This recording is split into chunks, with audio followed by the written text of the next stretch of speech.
제가 예수님을 따라 이제 예수님 제자로 살아간 지가 한 30년 정도 되는 것 같습니다. 제가 20살 때부터 그 전에 교회를 다녔지만 그냥 교인으로 썬데이 크리스천으로 이렇게 다니다가 20살 대학교 2학년 때 이제 예수님 본격적으로 이제 따르기로 결단하고 그렇게 따라갔던 것 같습니다. 그 이후에 저의 삶을 이렇게 돌아보면 참 하나님 저의 삶을 많이 축복해 주셨고 또 풍성하게 이렇게 삼아 만들어 주셨다는 걸 저는 고백할 수밖에 없는 것 같습니다. 그런데 여러분, 주님을 따른다는 것이 많은 결단을 필요로 합니다. 또 주님을 따르기로 결정했을 때 생기게 되는 또 어려움도 굉장히 많이 있습니다. 사실 예수님이 나를 따르라고 하는 말씀은 굉장히 과격한 말씀입니다.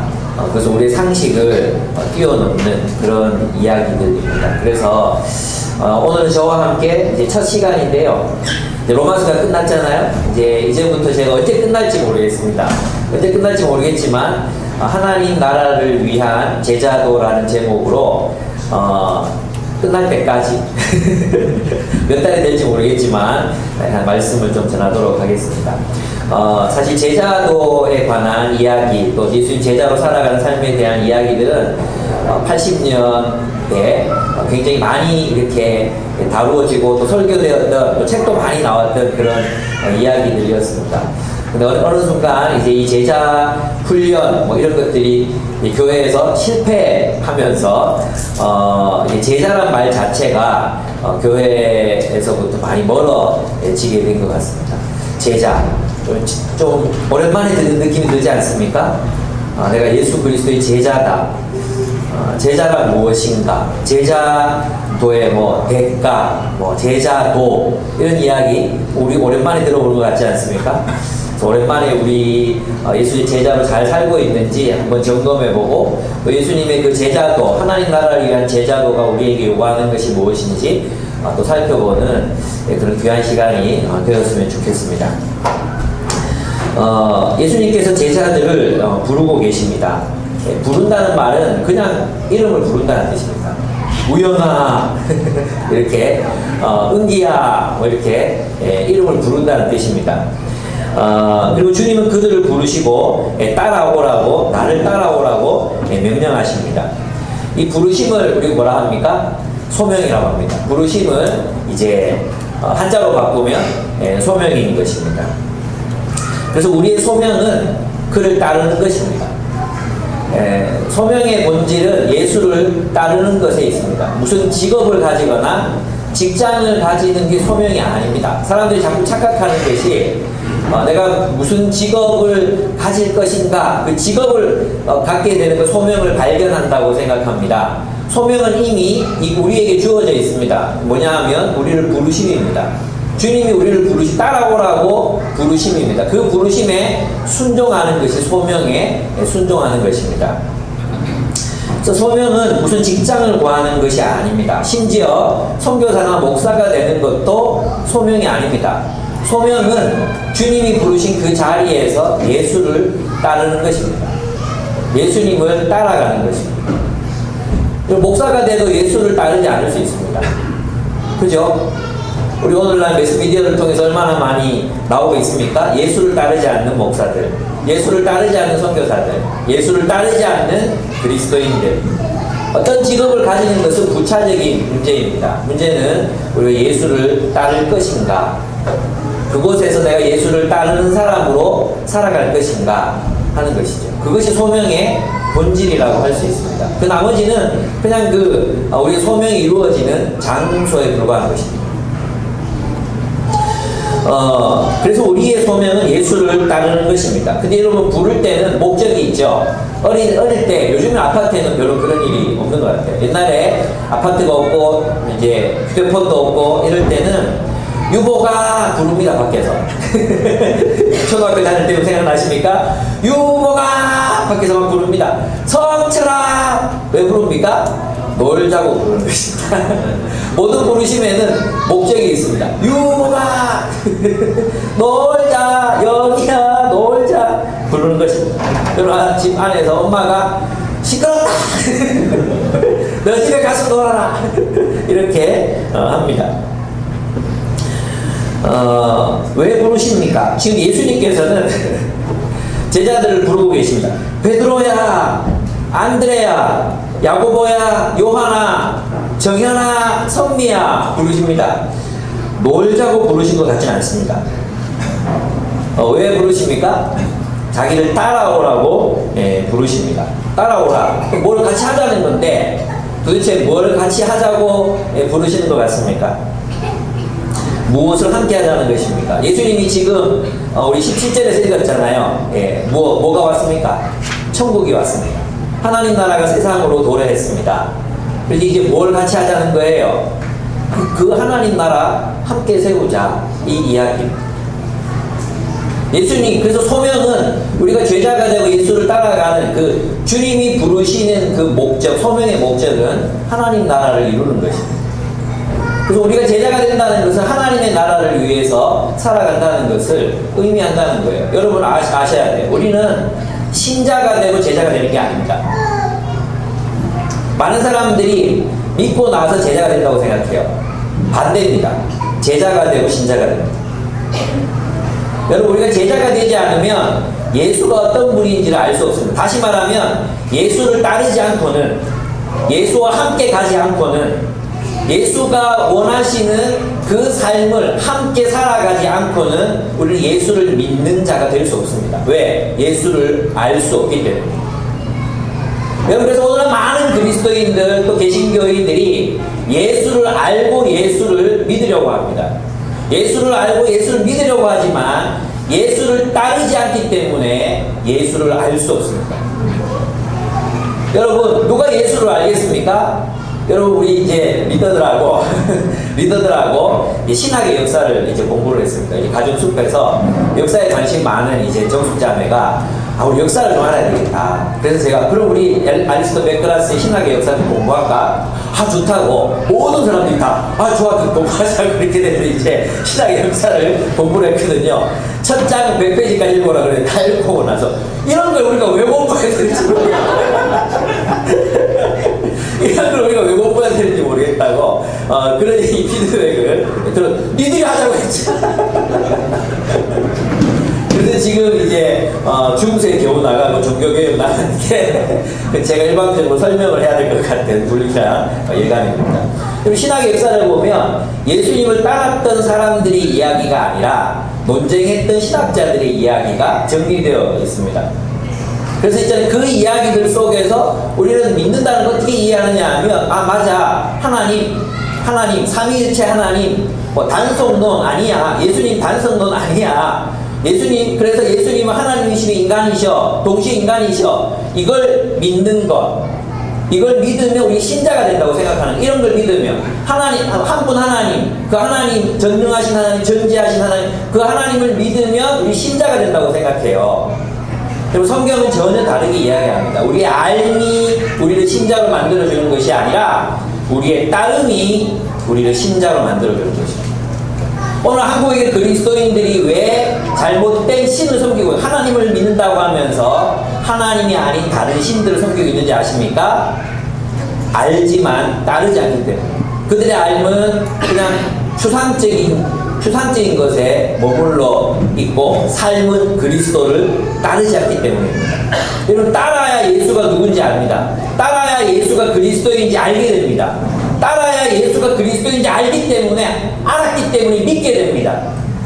여러분의 삶에는 예수를 따르는 그 삶이 있습니까? 그래서 이제 마태복음 보십시오. 먼저 믿게 하라고 말하지 않습니다. 가서 모든 민족 가서 뭐라합니까? 제자로 삼아라. 제자.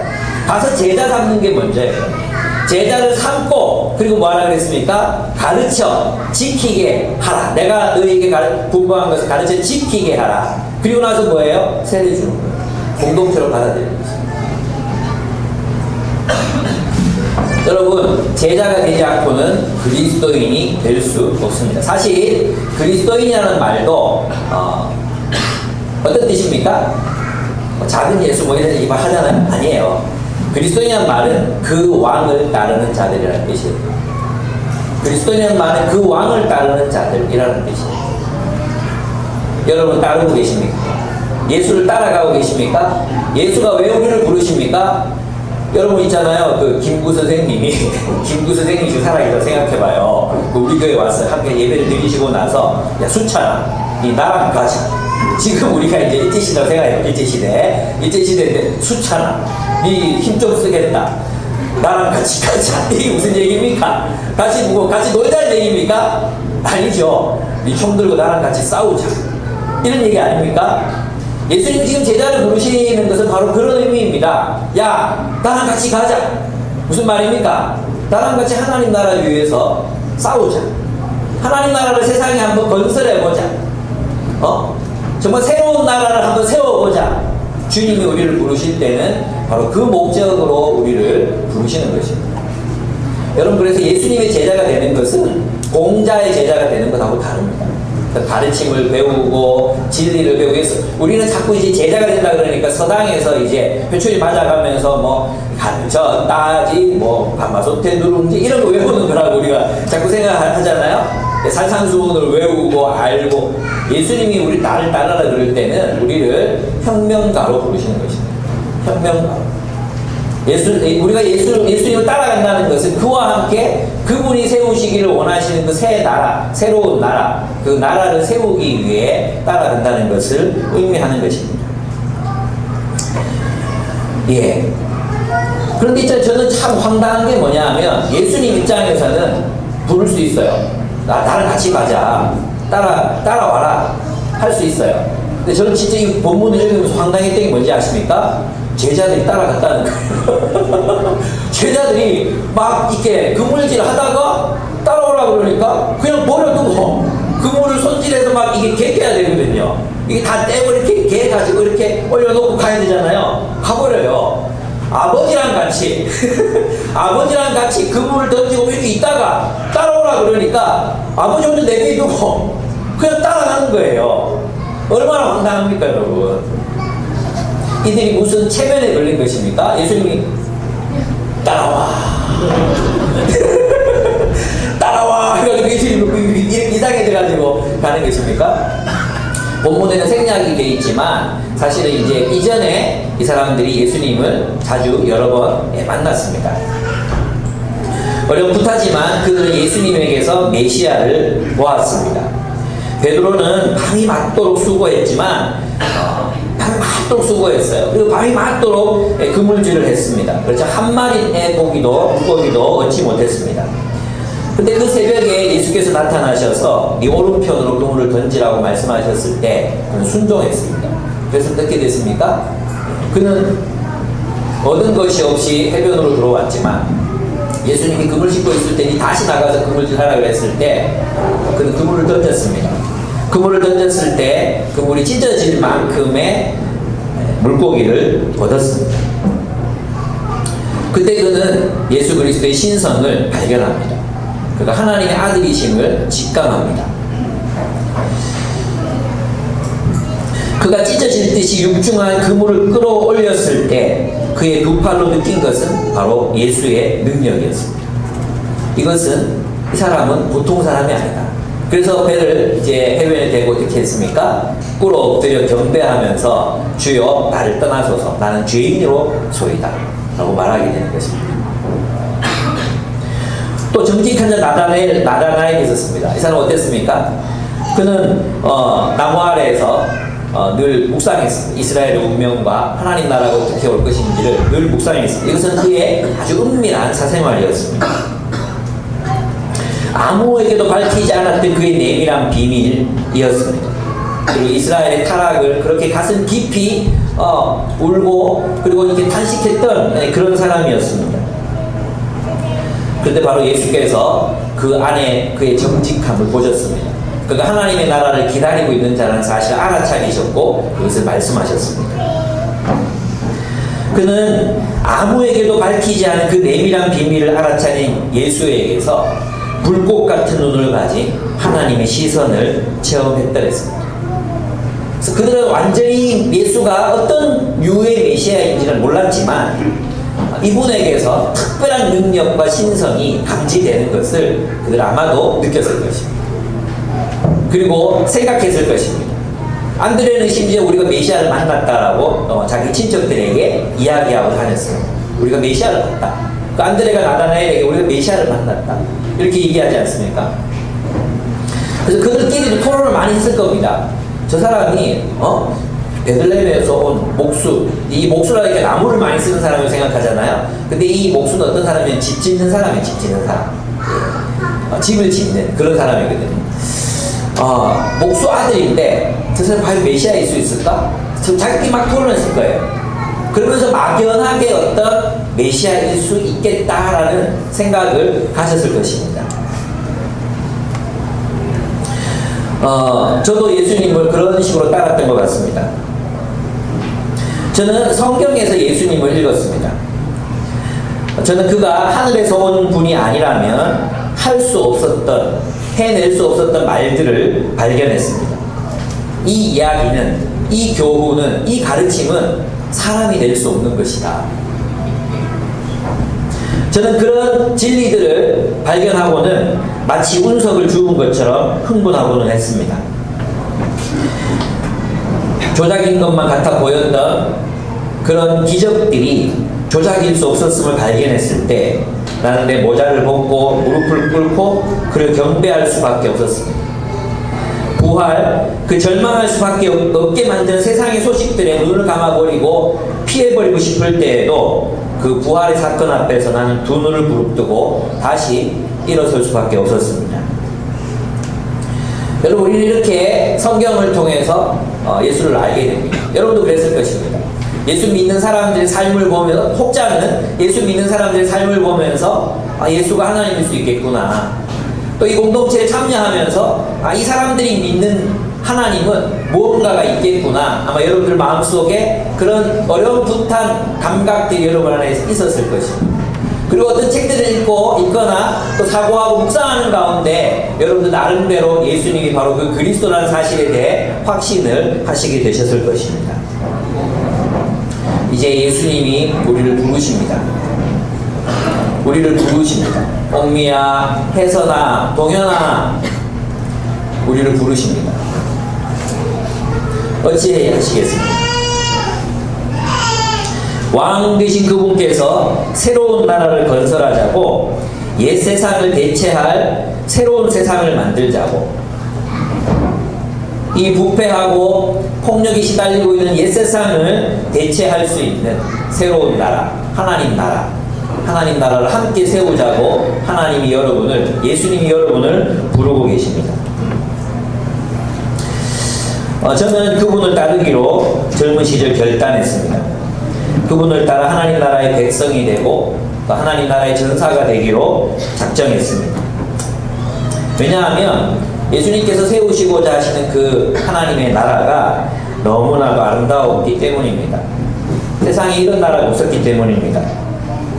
높은 자는 낮아지고 낮은 자가 높아지는 나라, 작은 자들이 함께 모여 하나님의 사랑과 정의가 넘실거리는 새로운 세상을 창조하시겠다는 예수님 하나님의 약속,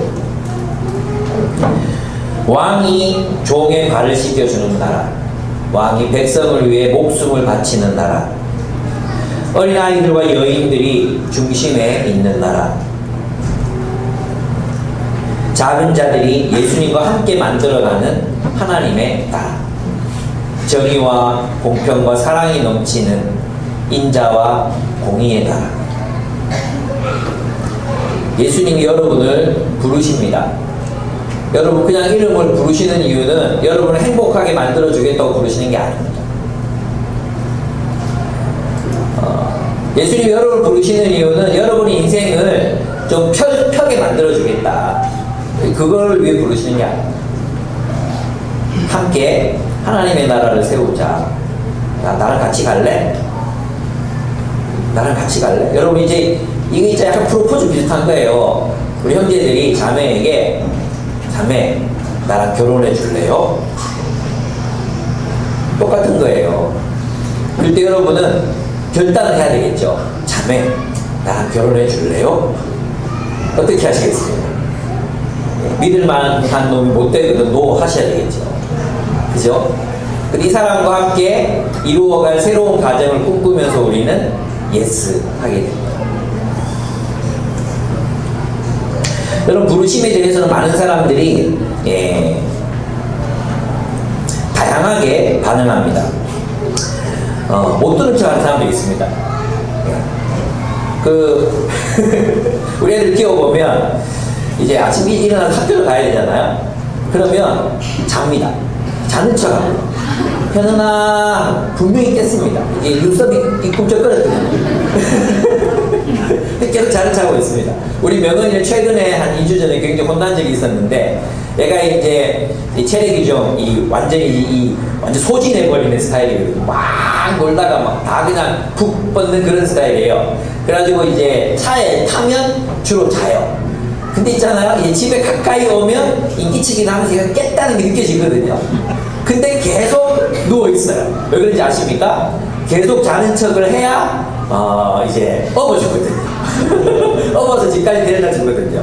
근데 얘가 작을 때는 그렇게 자는 척 하는 걸 귀여웠어요. 귀여워서 째면할 때는 아이고 자는 척 하는 거라 그러면서 이제 그걸 안아가지고 있겠지, 나 다 알아 이러면서 자는 척 하겠지, 그러면서 이제 집에 이제 데리고 갔었어요. 근데 이제 애가 크니까 자꾸 자는 척을 하니까 짜증이 나는 거예요.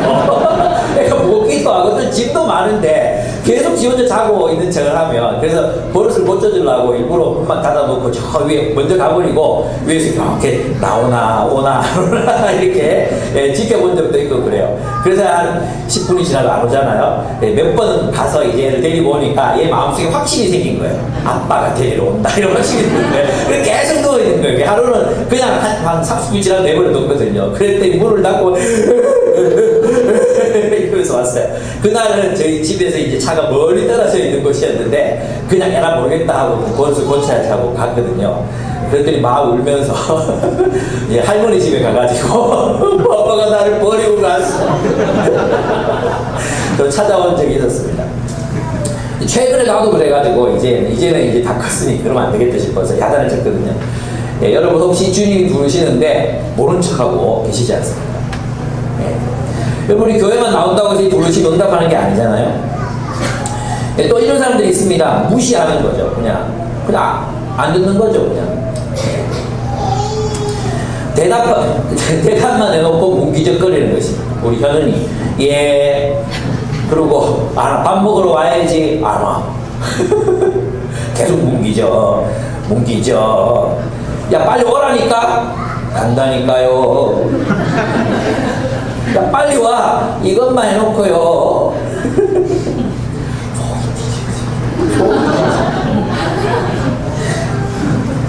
어떨 때는 왜 부르는지 모르고 예! 그거 달려와놓고는 아빠 왜 불렀어요? 이렇게 왜 부르는지도 모릅니다. 여러분 어떤 유형의 사람입니까? 주님이 여러분을 부르고 계십니다. 하나님의 나라로 저를 통해서 설교를 통해서 화이타임 통해서 하나님 말씀을 통해서 하나님 나라로 여러분 부르고 계십니다. 같이 동역하자고. 근데 우리는 애써 모른 척하고 있지 않습니까? 저건 목사님의 해석일 거야. 저 여러분이 그렇게라도 좀 생각했으면 좋겠어요. 그래서 확인해보면 좋겠어요. 진짜 나만의 해석인지 성경이 뭐라고 말하는지 그죠? 고민해보셨으면 좋겠어요. 그냥 막연하게 저건 우리 교회만의 독특한 신학이야. 여러분 혹시 그러고 계시지 않습니까? 확인해보십시오. 여러분 스스로 성경을 연구하고 다른 학자들의 또 글들을 읽어보십시오. 그 부르심이 무엇을 의미하는지를 찾아보십시오. 여러분 주님께서는 우리를 부르십니다. 새로운 사명을 주시기 위해서입니다. 내가 너희로 사람을 낳는 어부가 되게 할 것이다. 그랬었습니다. 여러분 우리가 주님을 따르려면 뭘 해야 되는지 아십니까? 그 부르심을 응답하려면 뭘 해야 되는지 아십니까? 떠나야 합니다. 떠나지 않고 예수를 따를 수 없습니다. 그렇지 않습니까? 근데 우리는 떠나지 않고 예수를 따를 수 있다고 생각합니다. 떠나지 않고 예수를 따르고 있다고 생각합니다. 지금 우리 떠나야 합니다. 우리가 익숙했던 그 모든 세계로부터 내가 몸담고 있었던 공동체, 내가 추구했던 목적, 또 내가 의미 있게 맺었던 그 관계들로부터 떠나야 합니다. 떠나지 않고 어떻게 그리스도를 따를 수 있습니까? 여러분, 저는 여러분들 가운데 아직도 여전히 떠나지 않는 많은 사람들을 봅니다. 여전히 옛세계에 머물러 있으면서 그리스도인이 되었다고 자부하는 여러분들의 모습을 봅니다. 때때로 봅니다. 여러분, 우리는 첫째로 옛 목적을 떠나야 합니다. 옛 목적이 무엇입니까? 옛 목적. 여러분, 베드로가 뭐 특별히 부패한 사람이었습니까? 안드레가 무슨 특별히 뭐 잘못된 인생을 살아가는 그런 사람이었습니까? 아니었습니다. 우리의 옛 목적, 베드로나 안드레나 야고보나 요한이 가졌던 목적과 똑같습니다. 뭔지 아십니까? 행복한 가정을 이루는 것입니다. 행복한 가정을 이루는 것. 이것은 그리스도인이나 비그리스도인이나 세상 모든 사람들이 다 가지고 있는 옛 목적입니다. 행복한 가정을 이루는 것 나쁘지 않습니다. 나쁜 목적이 아닙니다. 여러분, 보통 우리 모두에게 이제 기도 제목을 말하라고 하면 뭘 말합니까? 행복한 가정. 아프지 말고 행복하자. 행복한 가정. 건강한 몸. 건강한 몸. 아프지 말고 행복하자. 이 노래가 왜 그렇게 많은 한국인들의 가슴을 울린지 아십니까? 그거 우리 모두가 추구하는 거예요. 엄마, 행복하자. 아프지 말고. 양화대교. 우리 어디지? 아양교. 아양교를 지나오면서 우리는 그런 생각을 합니다. 행복한 가정, 건강한 몸을 이루는 것, 안전한 삶, 안전한 삶. 그저 우리가 원하는 건 그 노후가 되어서도 그냥 먹고 살 수 있을 정도. 그리고 커피 한잔 하고 영화관에 갈 수 있는, 가까운 해운대라도 갔다 왔다 할 수 있는 그 정도 여유.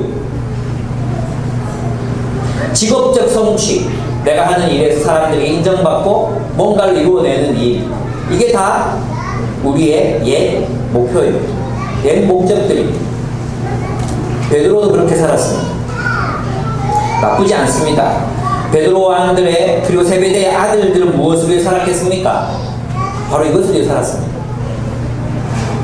베드로와 안드레, 야고보, 요한이 무엇을 위해 살았겠습니까? 여러분, 옛날에, 지금은 대량 생산이 가능하기 때문에 떼부자가 될 수 있습니다.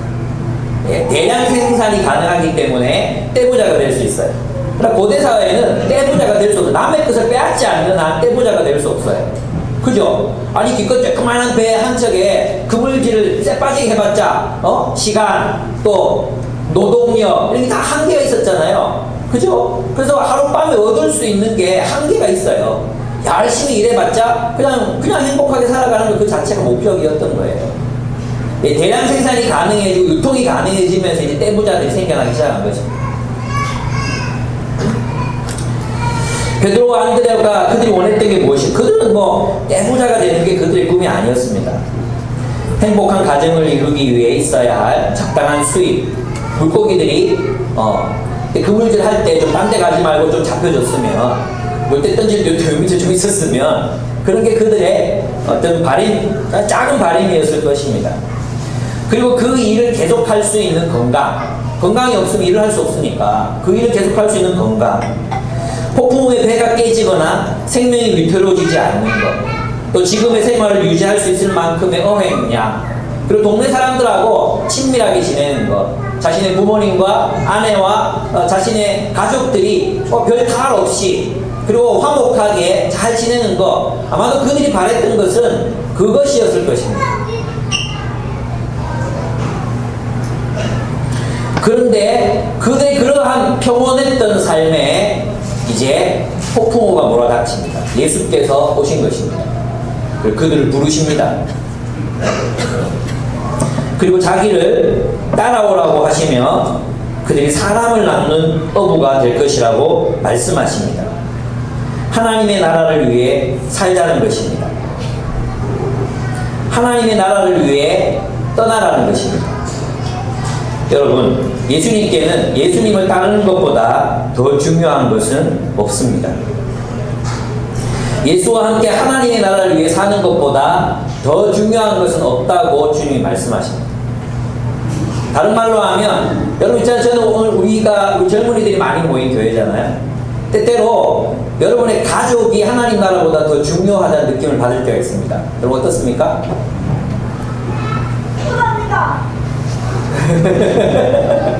예. 여러분 어떻습니까? 때때로 저는 여러분의 그 직장 생활의 성취가 하나님 나라보다 더 중요하다는 느낌을 받을 때가 있습니다. 어떨 때는요, 부부 관계가 세상에서 가장 중요한 가치인 것처럼 느껴질 때가 있습니다. 그게 틀린 겁니까?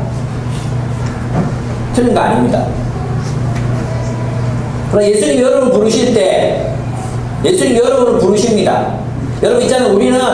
우리가 익숙했던 그 모든, 우리가 중요하게 여겼던 그 공동체와 그 목적과 내가 생각했던 그 관계들을 떠나서 해체하지 않으면, 내가 익숙했던 옛 공동체, 아버지를 떠나지 않으면, 아버지를 떠나지 않고 우리는 하나님 나라의 백성이 될 수 없습니다. 아버지를 떠난다는 것이 무엇입니까? 아버지가 누구입니까? 우리 삶의 근원입니다.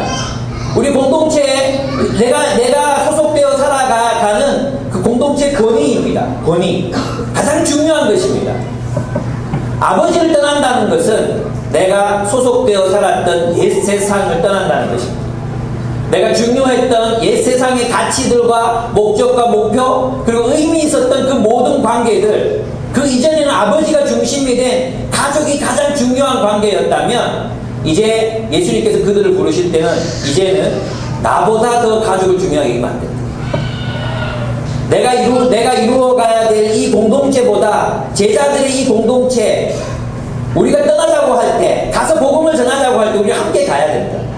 우리가 저 지역으로 가자고 할 때 우리는 그물을 내려놓고 떠나야 한다. 우리가 어느 곳에 하나님 나라의 복음을 전하기 위해서 시골로 들어가야 할 때는 너희의 아버지를 홀로 내버려두고 너희는 떠날 수 있어야 한다는 것입니다. 그렇지 않습니까? 그렇지 않다면 우리는 어떻게 선교를 떠날 수 있겠습니까? 그렇지 않은데 우리가 어떻게 하나님의 나라를 위해서 살아갈 수 있겠습니까? 저는 만약에 가족이 더 중요했다면 저는 간사가 될 수 없었습니다.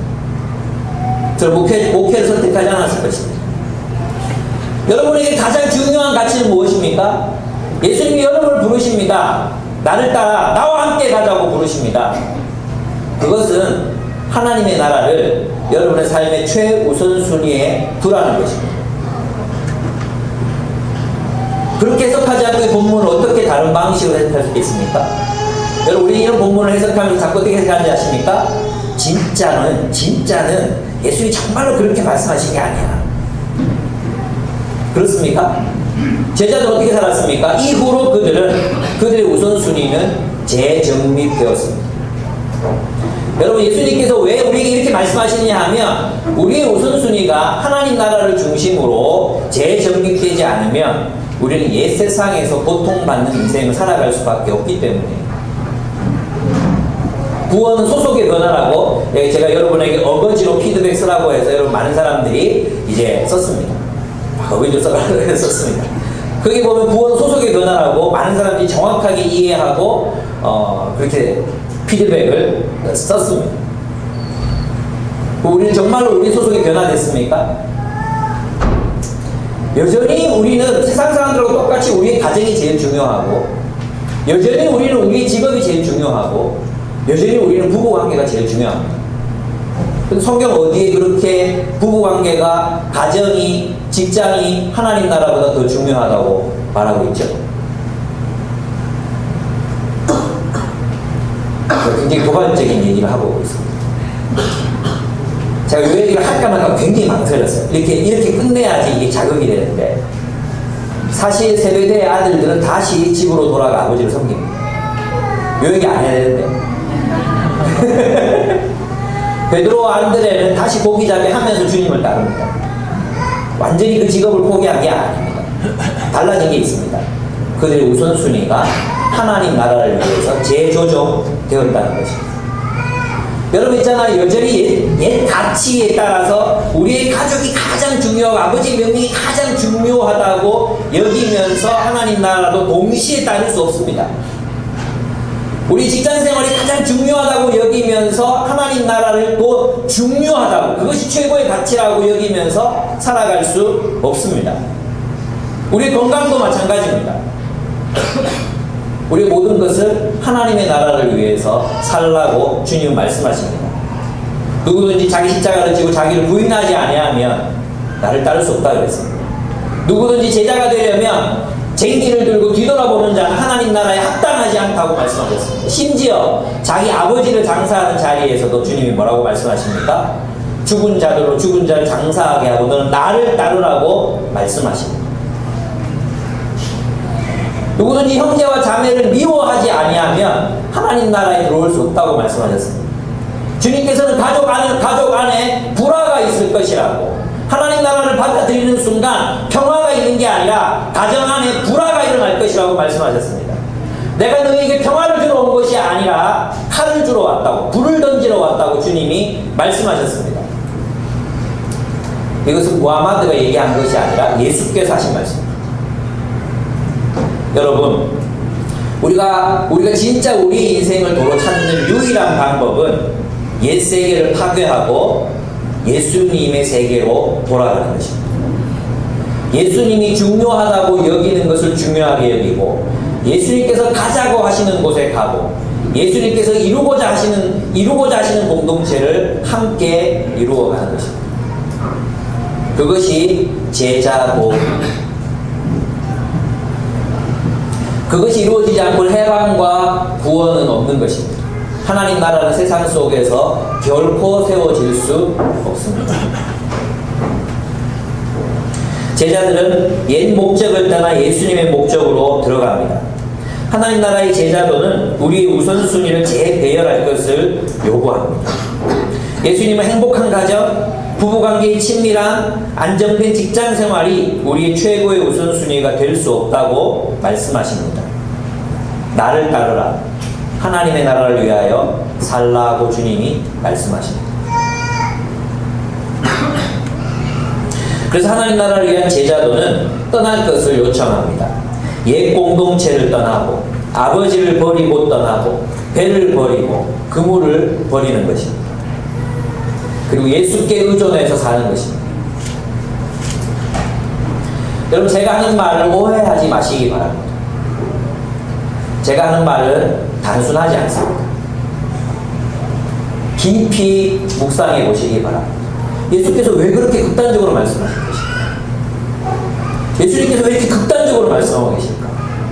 여러분, 예수님은 온건주의자가 아닙니다. 예수님은 극단주의자이십니다. 예수님 우리의 헌신을 요구하실 때, 그래, 네 사정 다 알겠다. 그래, 가서 아버지 장사하고 보름 뒤에 와. 알았지? 그렇게 말씀하시지 않으셨어요. 너는 지금 나를 따르라고 하셨어요.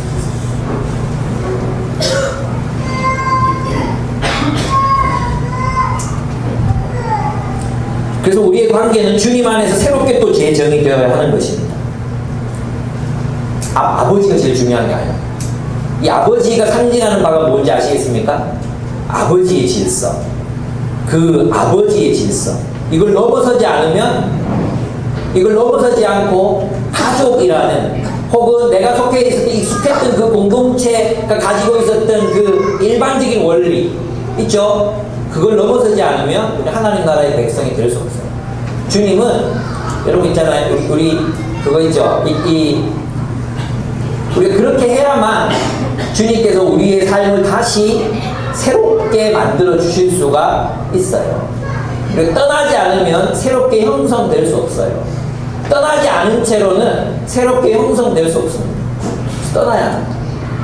여러분이 익숙했던 공동체, 삶의 의미, 목적, 여러분이 추구했던 비전과 꿈, 떠나야 합니다.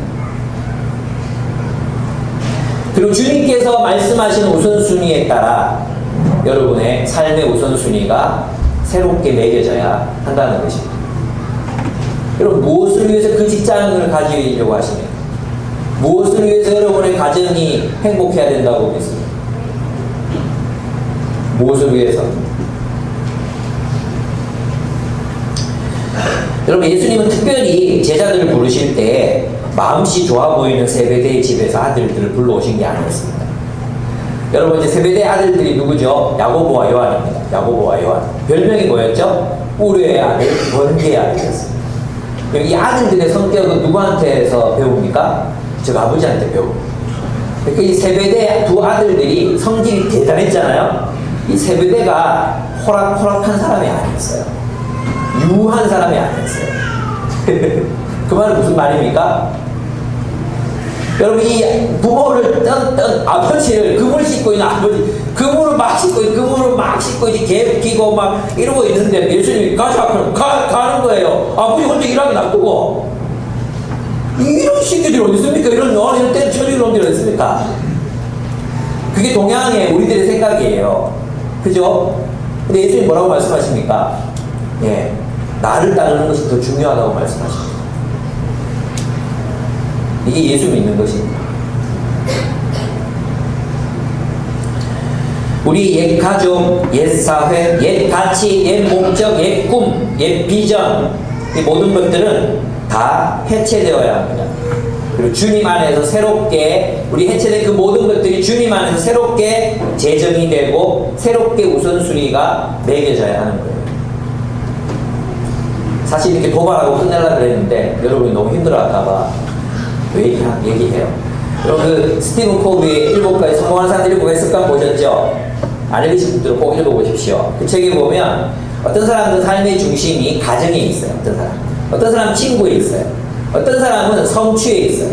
어떤 사람은 뭐 직장에 있어요. 근데 이런 자신들의 이런 그 속해 있는 집단의 우선순위를 두면 우리 인생이 휘둘릴 수밖에 없는 거죠. 그죠? 그래서 스티븐 코비가 뭘 제시하느냐 하면 원칙을 중심에 두라는 거예요.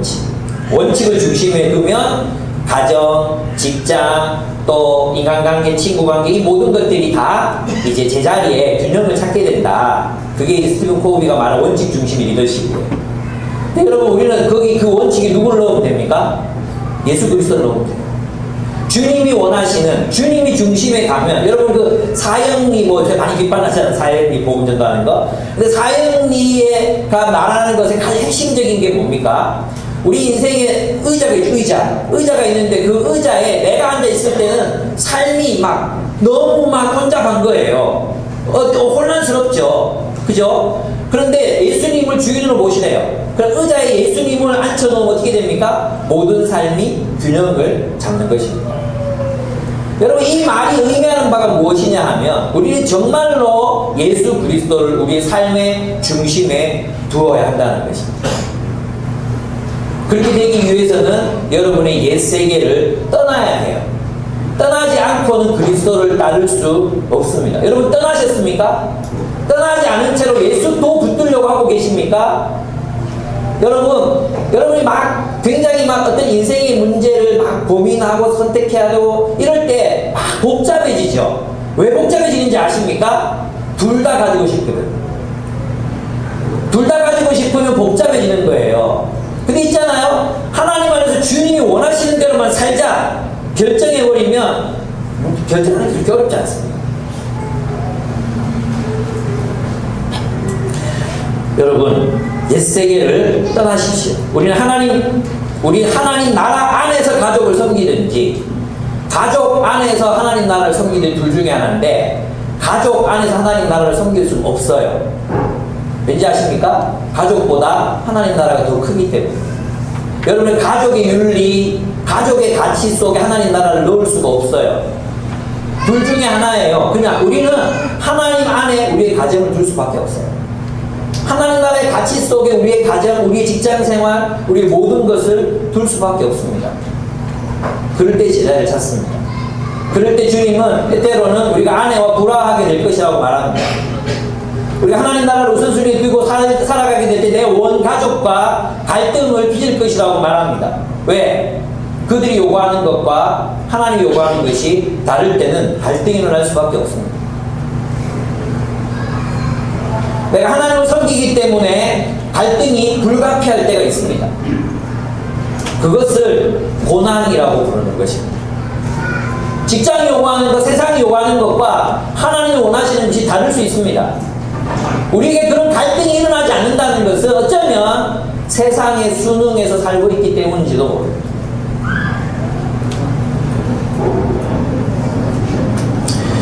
하나님 나라는 우리의 최고의 충성을 요구합니다. 하나님을 섬기든지 가족을 섬기든지, 하나님을 섬기든지 배우자를 섬기든지, 하나님을 섬기든지 직장을 섬기든지, 제가 하는 말의 의미를 잘 알아들으시기 바랍니다. 예수님께서는 우리를 부르십니다. 하나님의 나라를 이루어가자고 부르십니다. 이 땅에 하나님 나라를 세워가자고 우리를 부르십니다. 그리고 주님은 즉각적으로 주님 당신을 따르시기를 원하십니다. 그럼 이 부르는 소리가 들리고 계십니까? 이 부름에 어떻게 반응하시겠습니까? 두 가지 선택밖에 없습니다. 배 곁에 머물고 저는 가기 싫어요. 솔직하게 말하세요. 솔직하게. 나 가기 싫어요. 여기 살래요. 예수님 안 따라갈래요. 거기 머물든지, 아니면 내 옛세계를 버리고 주님 따라가겠습니다.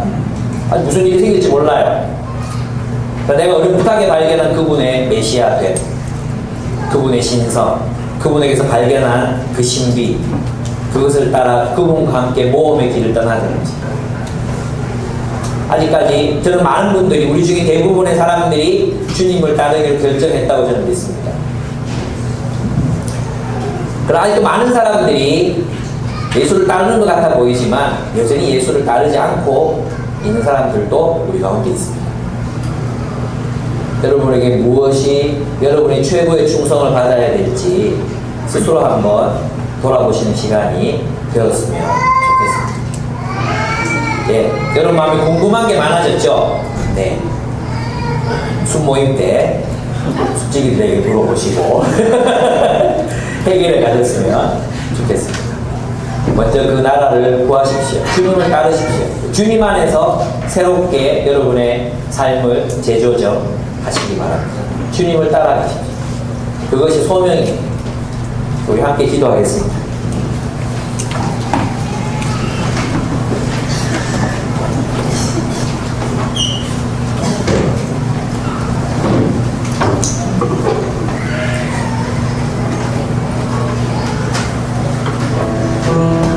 따름과 떠나, 예수를 따름과 세상을 떠나, 이 두 가지는 동전의 양면과도 같은 것입니다.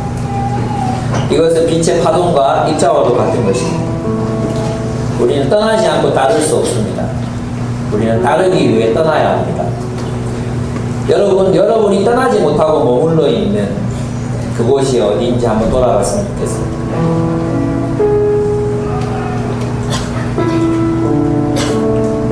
나는 지금 예수를 따르고 있는지, 여러분에게 가장 귀중한 것은 무엇인지, 정말로 우리가 하나님의 나라, 그 하나님의 나라를 위하여 예수를 따라가고 있는지, 아니, 우리 대부분의 사람들은 그게 아니에요. 행복한 가정을 이루기 위해서 신앙을 가져요. 직장 생활을 잘하기 위해서 예수를 믿어요. 안전하게 살기 위해서 예수를 따르고, 거꾸로 됐습니다. 예수를 따르기 때문에 우리의 가정이 행복해지는 것입니다. 예수를 따르기 때문에 우리가 진짜 효도할 수 있습니다. 예수를 따르기 때문에 진짜 세상의 대안이 될 수 있습니다. 옛 세계를 포기하지 않고는 새로운 세계를 맞이할 수 없습니다. 주님, 따르겠습니다. 그리고 내가 익숙했던 세계를 떠나겠습니다. 주님 앞에 좀 기도했으면 좋겠습니다. 그리고 회개도 했으면 좋겠습니다. 여러분에게 가장 중요한 것, 그것이 무엇이었는지 돌아봤으면 좋겠습니다. 형제든 자매든 어떨 때 보면 우리 왜 아기가 아프거나 하면 둘 다 교회 안 오시잖아요. 그럴 때도 있잖아요. 저는 생각해 봐야 될 것 같아요. 한 사람이 볼 수 있으면 한 사람 보내는 게 맞는 거 아닙니까? 어떻게 생각하십니까? 내가 그렇게 당신 가서 예배드려. 그게 남자든 여자든 그렇게 되는 게 정상 아닙니까? 그럼 교회의 요청과 여러분의 사생활이 겹쳤을 때 무엇을 선택하십니까? 진짜 하나님 나라를 우선순위에 둔다는 것은 여러분의 삶에 어떤 의미가 있고 어떻게 구체적으로 실천적으로 나타나고 있습니까? 말로는 먼저 그 나라와 그 의를 구한다고 하지만 우리 시간, 우리의 돈, 우리의 여가, 그 모든 것들은 다 우리 자신과 우리의 가족을 위한 것들이 아닙니까? 우리가 진짜 예수를 따르고 있는지, 진짜 예수가 우리가 따라야 되는 대상이라고 생각하는지 우리 자신들 한번 돌아봤으면 좋겠습니다. 그리고 떠나야 될 것이 무엇인지 돌아보면서 한번 기도했으면 좋겠습니다. 조용히 묵상하면서 기도하겠습니다.